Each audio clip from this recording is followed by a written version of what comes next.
Hi again then guys, and welcome to another Forza Horizon 3 speed tune, this time for another DLC car, the Volvo 242 Turbo Coupe, one of my personal favourite DLC cars. I'm a huge fan of older Volvos, in particular the 80s models. They're fantastic as drift cars, great as sleeper cars, and I just love the two-door, more speciality Volvos that they did, like this one, the 242 Turbo, and also the controversial, but I personally really like it, the 262C by Bertoni with the vinyl roof and the big 3-litre 6-cylinder engine.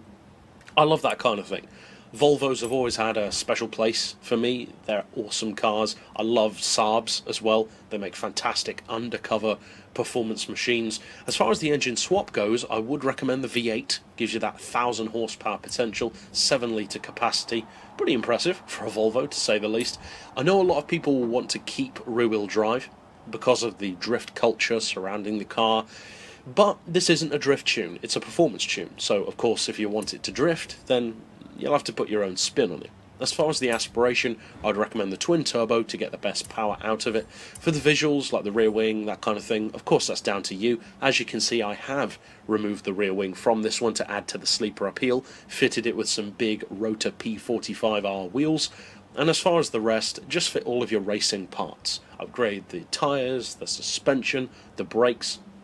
Now, incidentally, speaking of upgrades, all of my tunes are designed to be as much as possible detunable, so that you can have similar performance but in a lower class. You can't do that with all cars, but this is one which you definitely can, because you're sitting only at 910, so you can quite easily get this car down into the S1 class instead, just by removing a couple of parts or adding a little bit of weight, that kind of thing. Now, as far as the benchmark, you're looking at 2.3 to 60, 4.5 to 100, and 238 flat out.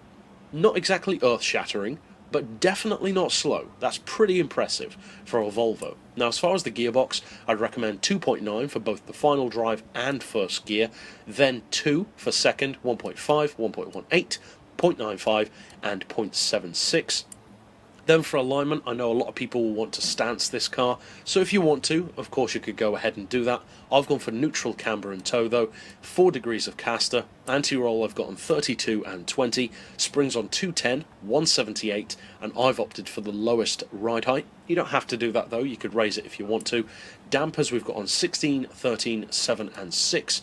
Aero, of course, doesn't apply, and for the diff, I've got 100% on acceleration, 0 for decel, and a 70% centre split. Now, if you want it to be more tail happy, because this car is very good for grip as well, sometimes a little bit too good, it does have a tendency to understeer, then you could put that up to 75 or even 80 or higher if you want to. So feel free to mess around. It's not like you're going to lose anything by changing it, you can always put it back. But that's it for the tune. So now let's see if it can actually hit that benchmark. Now, as I said, I personally love this car. I love getting my hands on any older Volvos that I can, but as I said, especially from the late 70s and the 80s in particular, my old man, for instance, used to have a Volvo, a 244DL. He absolutely loved it, said it was one of the best cars he ever had, notoriously tough, effortless performance, although not traditionally fast, but powerful nonetheless, and comfortable. Plus, they are fantastic sleeper cars. I would personally love to buy a Volvo and slap a gas turbine engine in it, but that's just me. So overall, I do hope you enjoyed this tune, of course, and there are plenty more to check out here on the channel. But for now, as always, thanks for watching.